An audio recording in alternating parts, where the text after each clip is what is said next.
Assalamualaikum and very good evening to our beloved Madam Eva Akila. So today we are going to present about a British firm want to start business in Malaysia and what type of leadership style do they apply, and is the British type of leadership style is same as in Malaysia. So before we begin, let us introduce ourselves.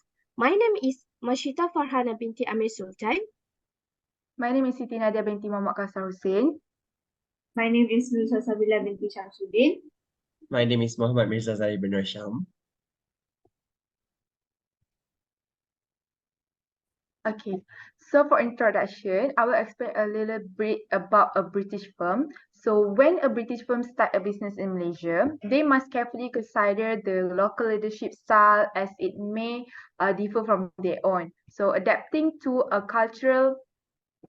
the Malaysian cultural nuances, communication norms, and collectivity's values will foster a harmonious work environment and ensure long-term success in the market.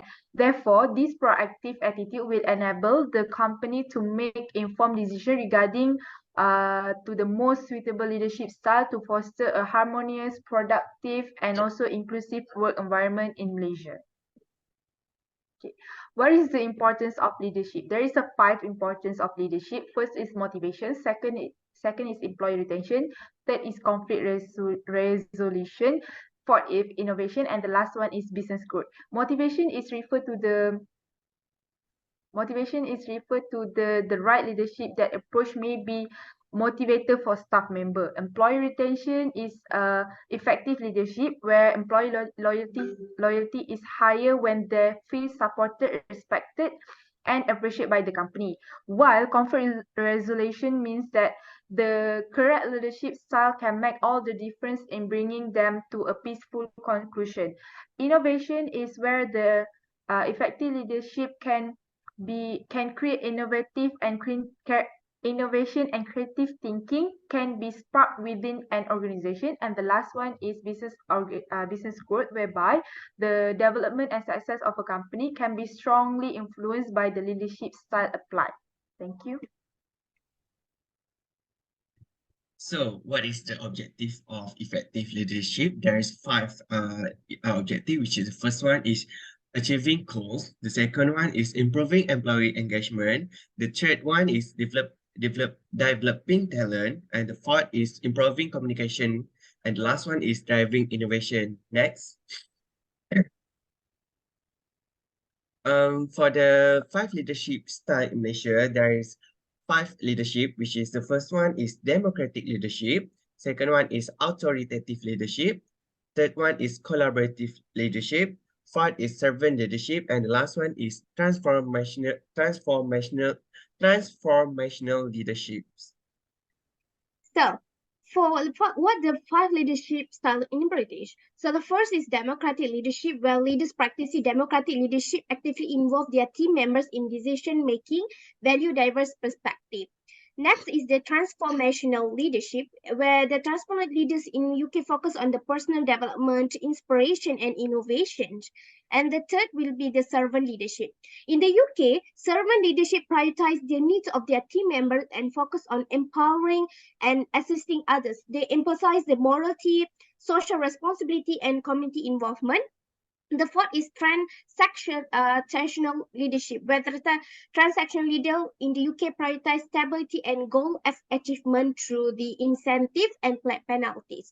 And the last is laissez-faire leadership, where laissez-faire leaders in UK adopts a hands-off approach, trusting their team members' ability and providing them a significant decision-making authority. Okay, so now we move to the difference between Malaysia and British leadership, which is collectivism culture is Malaysia, and then individualism culture is UK. So the Malaysian culture is more to collectivist and place a strong emphasis on harmony and allegiance among the social group, which is the paternalistic approach to leadership is frequently used in Malaysian organization where the leaders are viewed as caring individuals who watch out for the welfare of their subordinates.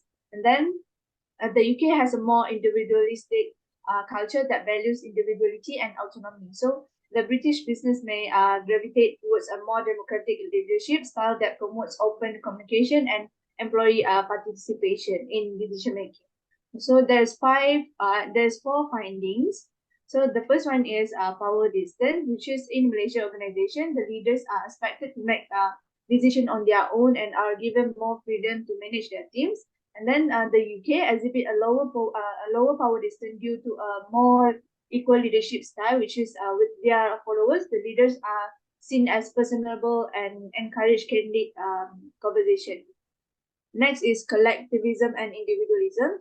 So the leaders in Malaysia collectivist society place a high value on developing solid bonds and a sense of teamwork among the team members, which is the leaders is viewed as a caregiver who frequently adopts a paternalistic attitude and express the interest in the welfare of their subordinates. So meanwhile, in the individualistic culture of the UK places a strong emphasis on freedom and personal success. So the British managers encourage their staff to own their work and offer chances for personal development and recognition. Next is communication and hierarchy. So the hierarchical culture in Malaysia places a strong emphasis on reverence and respect for leaders and also other authority figures. So this culture norm has an impact on how people communicate at work.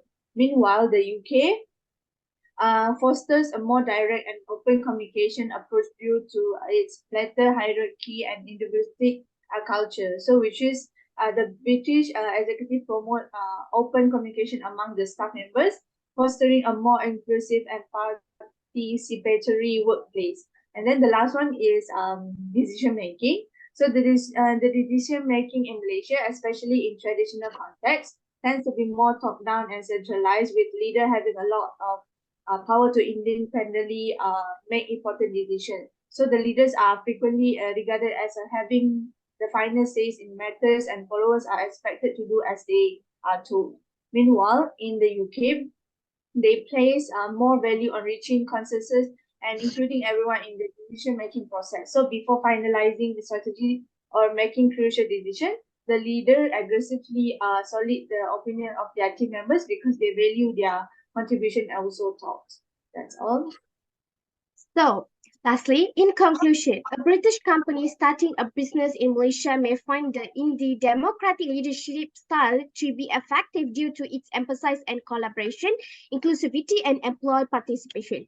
By actively involving Malaysian employees in decision-making process, the company can tap into the local expertise and foster innovation. However, it's essential to be culturally insensitive and adapt the leadership style to respect the local norms and hierarchy.